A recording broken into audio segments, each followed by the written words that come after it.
Sir నమస్తే sir. నమస్తే. మంచి సందేశం ఒకటి చెప్పండి సార్. సమాజానికి రోజు ఎంతోమంది ఎన్నో సందేశాలు ఇస్తున్నారు. అన్ని రకాల సందేశాలు. ఇది మంచి అనే సందేశం, ఒకరు ఇది మంచి అంటే, ఒకరు ఇంకొకటి అది మంచి అంటే, ఒకడు ఉద్యోగం చేయమంటే, ఒకడు ఇంకొకటి స్వయం కృషి చేయమంటే, ఒకడు మత పిచ్చి వద్దంటే, ఒకడు మత పిచ్చి కావాలంటే, ఒకడు దేవుడు ఉన్నాడంటే, ఒకడు దేవుడు లేడంటే, జనాలు జుట్టు పీక్కున్నట్టుగా ఎన్నో సందేశాలు ఇస్తున్నారు. సరే, అందులో కొన్ని కొన్ని ఒక్కొక్కరికి నచ్చుతాయి, కొన్ని కొన్ని ఒక్కొక్కరికి నచ్చుతాయి. అలాగే మనం కూడా ఒక సందేశం ఇద్దాం, నచ్చిన వాళ్ళకి నచ్చుతాయి.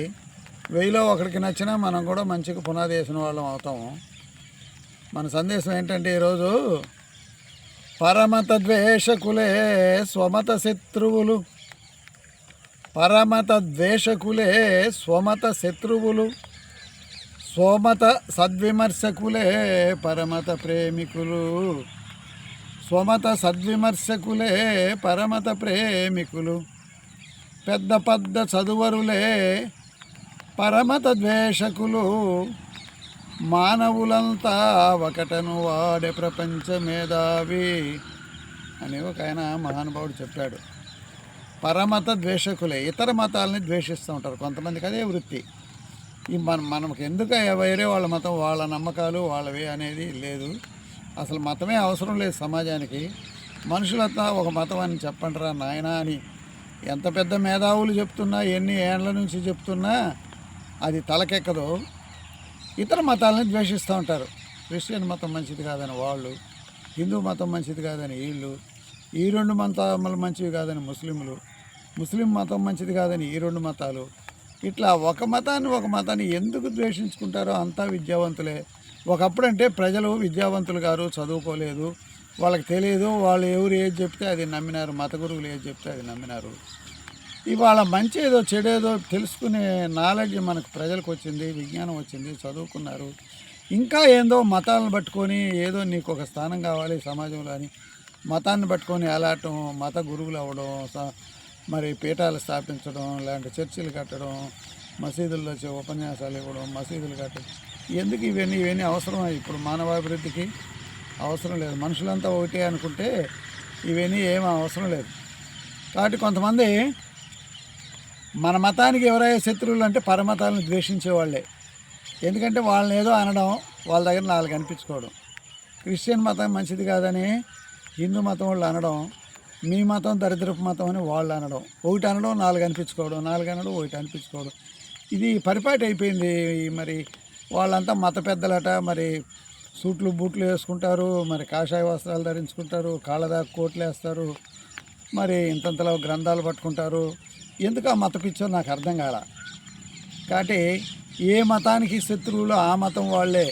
ఎవరంటే పరమతాలని కిలికి వాళ్ళ చేత తిట్టించుకునే వాళ్ళే వాళ్ళ మతానికి ఉన్న శత్రువులు వాళ్ళే. మత పిచ్చి ఉన్నవాళ్ళు ఇతర మతాలను తిట్టి మళ్ళీ మన మతాన్ని తిట్టించుకునే వాళ్ళే శత్రువులు.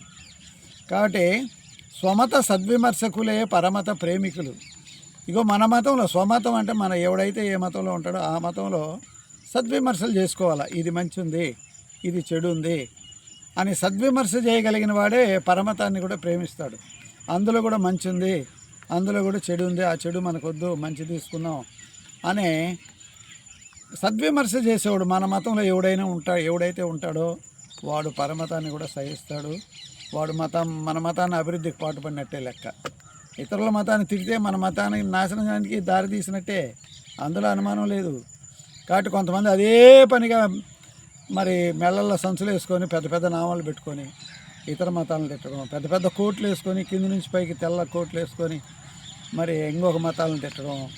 ఎందుకో ఈ పనులు ఏమైనా కూటి గుడ్డుకు వస్తాయా, దేశాభివృద్ధికి పాటుపడతాయా? తెలుసుకోరేమయ్యా మూర్ఖులు. అదే పని ఎప్పుడు అదే పని. ఒక 10 మంది శిష్యుల్ని అమాయకుల్ని వేసుకోవడం, వాళ్ళకి ఏదో బోధించడం, మంది అంత గొప్ప ఎంత గొప్ప అని ఆ మత పిచ్చి వాళ్ళకి నేర్పి ఆ మత్తులో వాళ్ళని పడేసి వాళ్ళని ఎంట తిప్పుకోవడం ఇదే సమాజంలో.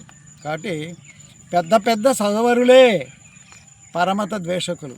ఇతర మతాలను ఎవరయ్యా ద్వేషిస్తున్నారంటే ఈ మతంలో ఉండే గొప్ప చదువరులే. చదువురాని అమాయకులు వాళ్ళు ఏమి ఇతరుల మతాల గురించి పట్టించుకోరు. వాళ్ళు రోజు నిత్యం వాళ్ళు చేసుకునే పనులు వాళ్ళు ఉంటారు. వాళ్ళకి అవేమీ పట్టవు. కష్టజీవులకు శ్రమజీవులకే ఆ మతాలు వాళ్ళ మతం ఇది వీళ్ళ మీద ఇవన్నీ ఏం పట్టవు పాపం. వాళ్ళు ఇతర మతాలను ద్వేషించరు, ఈ మతాన్ని కూడా ప్రేమించరు. వాళ్ళ పనేమో వాళ్ళేమో. కాబట్టి పెద్ద పెద్ద చదువరులే మతద్వేషకులు. పరమతాల్ని తప్పులు పట్టేది పెద్ద పెద్ద చదువరులే. కాబట్టి మానవులంతా ఒకటను వాడే ప్రపంచ మేధావి. ఈ ప్రపంచంలో నా మతం గొప్ప అనే వాళ్ళంతా మేధావుల కన్నా మనమంతా ఒకటేరా, మనుషులంతా ఒక్కలమే అని చెప్పిన వాడే ప్రపంచ మేధావి. కాబట్టి మనమందరం కూడా మతపిచ్చి వద్దు మనకి. మరి ఇంత విజ్ఞానవంతమైన రోజులున్నా కూడా ఇంకా మతపిచ్చి ఎందుకు, ఇంకొక మతాన్ని ద్వేషించడం ఎందుకు, వాళ్ళతో మళ్ళీ 4 మాటలు అనిపించుకోవడం ఎందుకు? ఇవన్నీ మానేసి పరమత సహనంతో ఏ మతమైనా ఒకటే, అందరం ఒకటే అని మూఢనమ్మకాలని పోగొట్టుకొని మరి సామరస్యంగా జీవించే విధానం నేర్చుకొని, మరి ఎంతోమంది హేతువాదులు ఉన్నారు, ఎంతోమంది దేవుణ్ణి ప్రేమించే వాళ్ళు ఉన్నారు. ఎవడు పిచ్చివాడిది, ఏది నిజమో ఏది అబద్ధమో తెలుసుకునే మేధా సంపత్తి మనకి ఇప్పుడు ప్రతి ఒక్కరు చదువుకున్నాడు. ఎన్నాళ్ళంటే తెలియదు, ఎవడు ఏది చెప్తే అది నమ్మినారు. కాబట్టి ఇప్పుడు ఆలోచించే శక్తి ప్రతి మనిషికి వచ్చింది. కాబట్టి నేను చెప్పినటువంటి పద్యంలో, నేను చెప్పినటువంటి మాటల్లో ఏది నిజం ఏది అబద్ధం, మరి పరమతాన్ని తప్పులు బట్టి మన మతాన్ని ద్వేషించుకునేది మేలా, లేకుంటే మన మతంలో ఉన్న తప్పులు సద్విమర్శ చేసుకొని ఇతరుల మతంలో ఉండే సద్విమర్శలు చేసి ఒకరికొకరు సామరస్యంగా ఉండేది మంచిదా? ఏది మంచిదో గొప్ప గొప్ప ఉపన్యాసకులు ఇచ్చేవాళ్ళంతా ఒకసారి ఆలోచించమని మీ అందరి తరపున కోరుకుంటూ, ఈ నేను చెప్పిన 4 మాటలు ఇందులో సమాజానికి ఉపయోగపడే మంచి ఏమైనా ఉందంటే సబ్స్క్రైబ్ చేయండి, 10 మందికి షేర్ చేయండి. ఇటువంటి మంచి విషయాలు అందరికీ చేరితే సమాజ శ్రేయస్సు చేకూరుతుందని నేను ఆశిస్తూ ఇంతటితో ఇంకొక వీడియోలో మళ్ళీ కలుస్తానని చెప్తున్నా. రైట్.